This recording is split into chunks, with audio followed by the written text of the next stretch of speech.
Shalom Bapak Ibu semuanya. Ya, bertemu kembali. Ini yang ketiga ya, saya ketiga ada di sini. Puji Tuhan. Sudah berapa bulan tidak ketemu dan setiap 2-3 bulan sekali memang saya meluncurkan buku baru. Jadi sudah ada 2 lagi yang baru ya. Sudah dari Adonai sana dari hari kemarin pagi mungkin ya. Yang pertama kumpulan ilustrasi khotbah yang kedua. Dulu pernah ada kumpulan ilustrasi khotbah yang pertama, sekarang sudah muncul seri yang kedua ya. Kumpulan ilustrasi yang sederhana, yang mudah dimengerti, bahkan ya saya ambil beberapa yang lucu-lucu gitu ya. Jadi kalau sudah lama nggak ketawa baca buku itu. Kalau nggak ketawa juga hubungi dokter. Mungkin saraf ketawanya putus gitu ya. Ada buku lagi yang kedua yang sebenarnya lebih tepat untuk tema minggu depan ya. Tapi kalau saya sudah baca dulu minggu ini, lalu minggu depan dapat firman Tuhan dari Pak Leonardo Samsuri mengenai Who is the Boss, maka itulah bukunya ya. Buku judulnya Keuangan dalam Keluarga ya, gambarnya 2 tangan pegang uang gitu ya. Itu buku tentang keuangan keluarga. Siapa yang pegang uang dalam keluarga? Sebenarnya siapa sih yang harus pegang uang dalam keluarga? Suami atau istri? Siapa yang setuju istri? Angkat tangan. Pasti ibu yang angkat tangan. Tapi mana ayatnya gitu kan? Nggak ada ayatnya. Siapa yang setuju bapak yang pegang suami? Bapak yang angkat tangan. Tapi mana ayatnya? Nggak ada ayatnya ya. Jadi itu kami bahas dalam buku itu dengan jelas ya. Juga buku itu saya provokasi saudara untuk menjadi kaya. Jadi yang tidak pengen kaya jangan baca.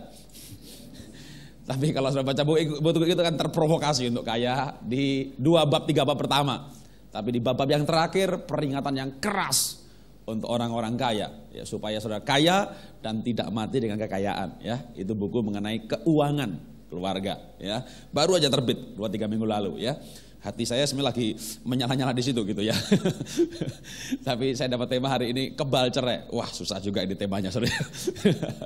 Ya. Nah, kita akan bahas mengenai kebal cerai hari ini ya. 1 2 3 4 sama ya. Karena dibuat tema maka harus disampaikan sama. Kalau datang yang pertama dan kedua dulu 1 2 3 kali kebaktian, temanya beda-beda. Kerangkanya saya akan pakai sedikit, mungkin ada yang sama dengan salah satu dari yang dulu, tapi supaya ada contoh kasusnya ya. Oke, kita akan buka Ayub pasal yang kedua. Ada kisah suami istri yang bertengkar. Pertengkarannya cukup hebat sampai mereka menginginkan kematian pasangannya. Pertengkaran itu diawali karena kondisi yang tidak baik, di mana Ayub usahanya, ternaknya, lembunya, sapinya dijarah habis-habisan. Dengan kata lain ya kolaps ekonominya, perusahaannya bangkrut. Lalu Ayub sakit, wah nggak ada habis-habisnya sakitnya. Ayub mengalami sakit penyakit dari ujung kepala sampai ujung kaki dan tidak sembuh-sembuh. Wah, istrinya mungkin mulai berpikir, wah ini kalau mati ya mati, kalau hidup ya hidup gitu kan. Ini kok nggak mati-mati gitu ya, kayak bangkai hidup gitu ya. Saya bukan istri lagi nih, suster mungkin gitu. Wah pokoknya banyak masalah. Nah singkat cerita sampailah mereka pada Ayub pasal 2. Ayatnya yang ke-9 dan 10. Kita akan baca bersama-sama. Ayub pasal 2, 9 dan 10. 1, 2, 3. Maka berkatalah istrinya kepadanya, masih bertekunkah engkau dalam kesalehanmu? Kutukilah Allahmu dan matilah. Tetapi jawab Ayub kepadanya, engkau berbicara seperti perempuan gila. Apakah kita mau menerima yang baik dari Allah, tetapi tidak mau menerima yang buruk? Dalam kesemuanya itu Ayub tidak berbuat dosa dengan bibirnya. Ada kisah suami istri bertengkarnya cukup hebat menurut saya ya. Sampai istrinya berkata kepada suaminya, kutuki Allahmu dan mati kamu. Waduh, dimati-matiin. Di sini pernah bertengkar sampai menginginkan kematiannya? Ya, mungkin ada gitu ya. Atau ada juga yang tidak terucap ya. Tapi dalam hati, kapan sih satu ini mati gitu ya. Aduh. Pernah merasa begitu, pernah berpikir begitu? Aduh, kalau dia mati puji Tuhan gitu ya. Saya bisa kawin lagi gitu ya. Karena memang Alkitab melarang orang menikah lagi kecuali pasangannya meninggal. Ya. Kalau pasangannya meninggal baru boleh. Jadi banyak orang diam-diam mengharapkan pasangannya mati gitu. Tapi ketika didoakan mati malah nggak mati-mati. Tambah sehat aja gitu ya. Ya. Mungkin terucap, mungkin tidak, tapi mungkin ada banyak orang yang masuk dalam situasi seperti Ayub juga. Sebelumnya nggak ada cerita soal pertengkaran mereka, yang ada adalah latar belakang. Ya, dijarah, dirampok, dalam arti gampangnya ada krisis ekonomi. Sering krisis ekonomi ya dipanahkan oleh iblis, lalu melebar ke masalah yang lain. Karena masalah uang, akhirnya masalah hubungan suami istri. Ada orang-orang yang kalau ada uang ya abang sayang gitu kan, nggak ada uang abang ditendang. Minta uang, wah senang. Nggak ada uang, mah. Wah suaminya stres saudara ya. Kenapa saya dilayani kalau adanya ada uang? Dari uang masuk ke tempat tidur. Nggak ada uang, Ayub nggak ada uang, hartanya habis, mereka bertengkar. Itu bisa terjadi dalam kehidupan kita. Lalu nggak lama lagi Ayub mengalami masalah bukan uang, bukan bisnis. Bisnisnya sudah habis semuanya, lampu sapi habis. Masalah kesehatan. Ayub sakit dari ujung kepala sampai ujung kaki. Nggak tahu sakit apa itu ya. Sakit dari ujung kepala sampai ujung kaki, sakit apa kira-kira? Mungkin kepalanya boroken, matanya beleken, telinganya kopoen, hidungnya meler, mulutnya batuk, tenggorokannya sakit, parunya bengek, perutnya mules, mencret. Apalagi sudah ya, sakit dari ujung kepala sampai ujung kaki. Sering dari masalah kesehatan masuk dalam masalah suami istri juga. Ketika istri sakit, suami sakit, gak bisa bercinta lagi, gak bisa hubungan suami istri. Sebulan, ya kasihan sama istrinya sakit, kasihan sama suaminya sakit. 2 bulan, wah mulai mikir. 3 bulan, uban tambah banyak. 5 bulan, mulai stres. Setahun, kenapa gak mati aja dia ya? Mungkin berpikir begitu. Ada yang berpikir begitu. Bahkan itulah yang dipikirkan oleh istri Ayub. Ini punya suami sakit dari ujung kepala sampai ujung kaki, sembuh kagak, hidup kagak. Dia mulai nggak tahan. Mungkin sebelumnya dia tahan, tapi mulai nggak tahan, mulai ada gejolak. Mati saja kamu ini. Dari masalah kesehatan bisa masuk ke situ. Banyak masalah, mau soal uang, soal anak, soal menantu, soal perbedaan, soal nggak kecocokan, akhirnya menginginkan kematian pasangannya. Kalau pasangannya mati, selesai urusan kan, menikah lagi. Repotnya kalau nggak mati, hidup terus. Makanya orang punya alternatif yang lain. Ya sudah, kalau dia nggak mati-mati, cerai saja. Nah kita akan bahas hal ini. Tapi kita lihat dulu kisah Ayub. Ya, Ayub nggak bercerai, itu tafsiran saya. Kenapa? Karena Ayub pasal 42 ayat 10 berkata begini. Ayub pasal 42 ayat yang ke-10.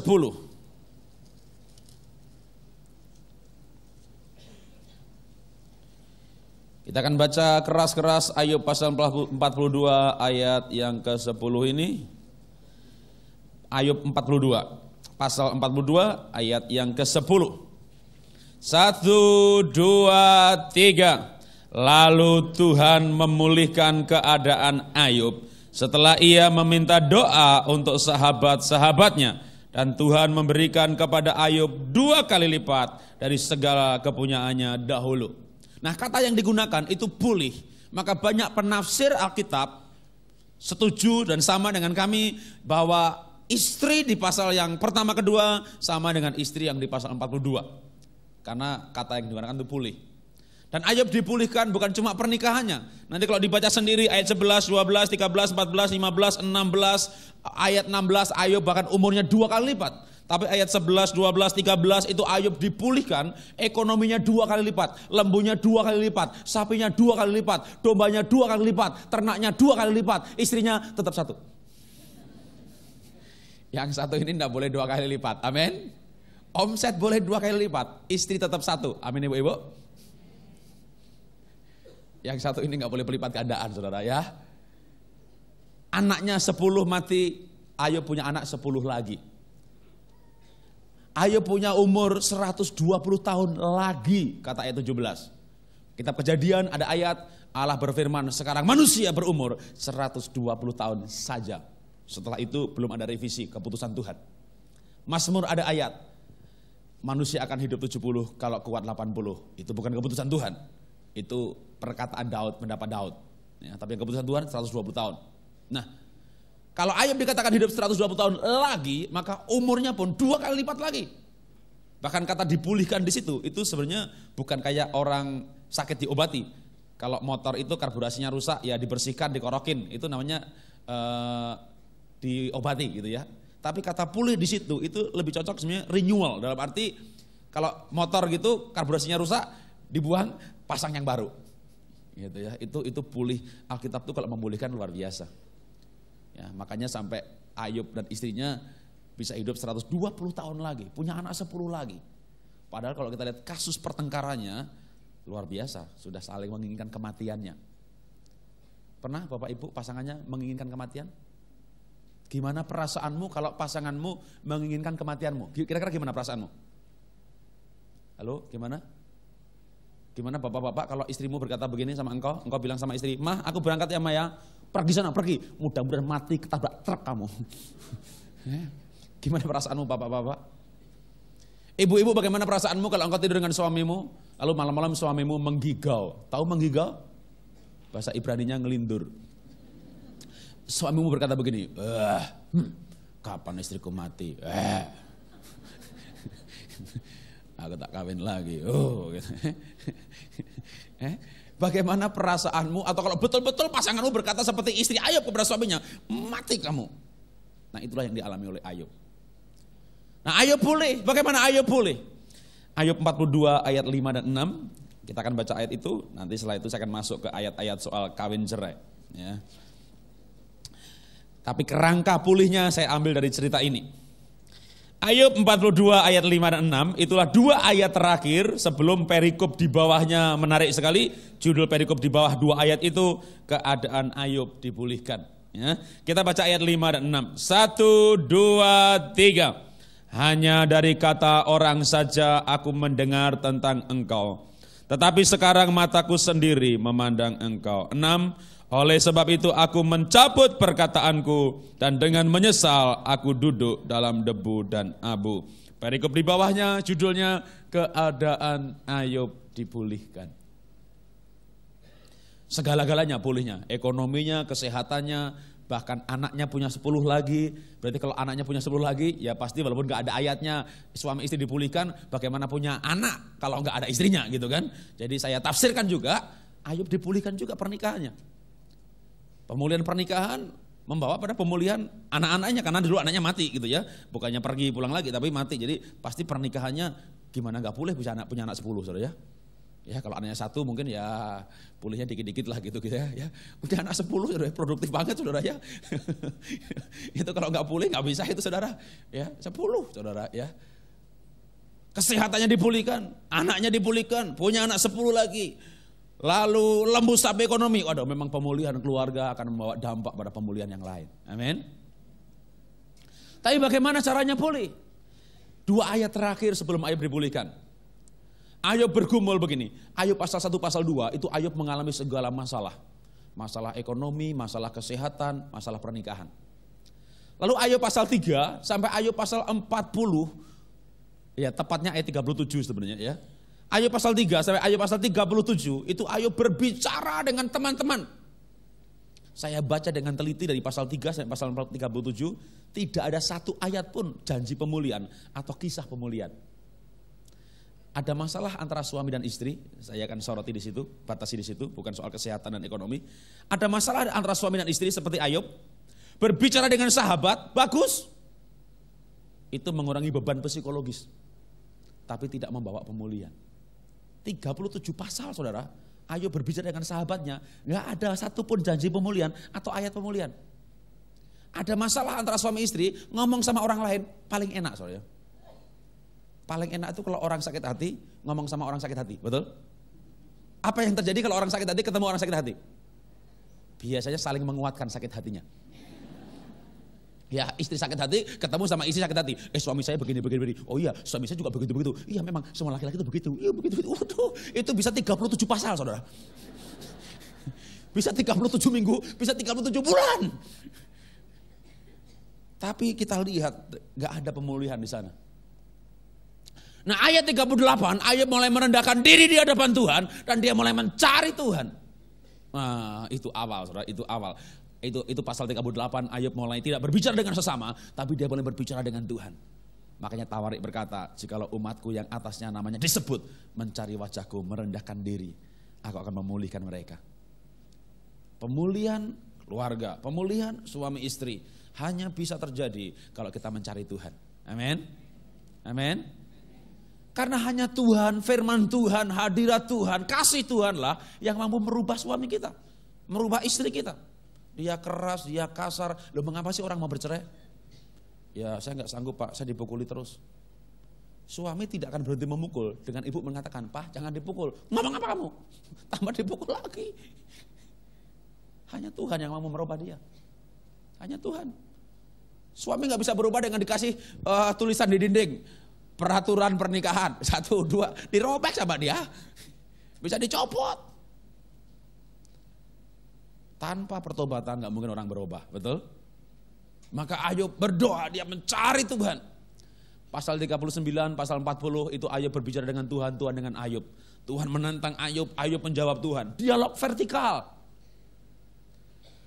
Pergumulan yang dialami Ayub pasal demi pasal akhirnya membawa Ayub mencari Tuhan. Bahkan puncaknya pada 2 ayat terakhir sebelum Ayub dipulihkan. Ayub berkata begini, Tuhan, hanya dari kata orang saja aku mendengar tentang Engkau. Tapi sekarang mataku sendiri memandang Engkau. Nah, ternyata segala pergumulan yang dialami oleh Ayub membawa Ayub pada kesadaran hidup. Bahwa selama ini dia mendengar, tahu tentang Tuhan dari kata orang. Kata I-nya, kata E-nya, kata engkuknya, kata adiknya, kata kakaknya, kata iparnya, kata temannya. Kata dia ke gereja, dia diajak ke gereja.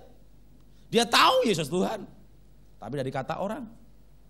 Tapi hari ini mataku sendiri memandang Engkau. Itu bahasa perjanjian barunya. Ayub kenal Tuhan secara pribadi. Ayub dipulihkan setelah 2 ayat ini, saudara ya. Menurut saya ini penting sekali dalam pemulihan. Pemulihan akan terjadi kalau setiap pribadi paling tidak dimulai dengan salah satu dah. Ayub suaminya atau istri boleh juga dibolak-balik. Tapi salah satu menerima Yesus sebagai Tuhan dan Juru Selamat pribadi. Amin. Kalau kita sendiri gak terima Tuhan Yesus, tapi hanya beragama saja, ke gereja, berdoa, ngasih kolektor, mungkin pasangan tambah sengit. Ngapain tuh gereja-gereja begitu? Ya, kenapa? Karena dia gak melihat berubah. Maka Alkitab berkata begini, hai istri menangkan suamimu tanpa perkataan. Dengan tunduk, dengan taat, maka engkau akan memenangkan suamimu dengan tanpa perkataan. Karena suami itu, pernah saya ajarkan waktu itu ya, suami itu gak tahan mendengar. Ya, dia kuat di mata. Jadi dia mau melihat. Hanya pertobatan yang membuat pasangan kita akan melihat sebuah perubahan. Betul? Ayub, segala pergumulannya akhirnya sampai pada Ayub itu kenal Tuhan pribadi. Nah ini langkah pertama pemulihan. Itu kalau kita ketemu Tuhan pribadi. Ayub berkata begini, hanya dari kata orang saja, tapi sekarang mataku sendiri memandang Engkau. Saudara mau pulih dalam keluarga? Mau pulih dengan keluarga? Mau kebal cerai, kebal terhadap perceraian ya, mana ada obatnya, obat kebal cerai. Mataku sendiri memandang Engkau. Tapi mana Tuhan yang mau kita lihat? Yohanes berkata, pada mulanya firman, firman bersama dengan Allah, dan firman itu adalah Allah. Sekarang kita bisa memandang Tuhan dengan memandang firman Tuhan. Mari kita isi otak kita, pikiran kita dengan firman Tuhan mengenai perceraian. Supaya itulah yang menjagai kita. Karena kalau kita gak punya fondasi soal itu, ya kita akan berbuat seperti pasal 3 sampai pasal 37, itulah pendapat orang dunia. Ayub berbicara dengan sahabat-sahabatnya. Hampir-hampir saja Ayub terpengaruh. Ada pergumulan di antara di situ. Memang juga pendapat dari pasal 3 sampai pasal 37 yang diucapkan oleh Elihu, tidak semuanya salah, cukup banyak juga benarnya. Kalau saudara baca kitab Ayub, yang judul perikopnya itu Elifas yang berbicara, Elihu yang berbicara. Oh, banyak sekali, bahkan mungkin hanya 1, 2, 3 saja yang salah. Nah, memang kalau dunia itu pendapatnya salah, jelek sekali, kita pasti tolak gitu kan. Tapi pendapat dunia itu sering banyak bagusnya juga. Pendekatan psikologis, ya kan? Pendekatan humanisme, pendekatan hak asasi. Kan kita punya hak pribadi dong, ya. Masa kita menikah dan kita tidak bahagia? Ini mah penjajahan, ini aniaya. Kita punya hak pribadi. Oh bagus saudara. Tapi yang bagus kadang tidak benar. Amin. Makanya Ayub mencari Allah dan dia bertemu pribadi. Itu yang membawa dia pada ayat-ayat selanjutnya pada pemulihan.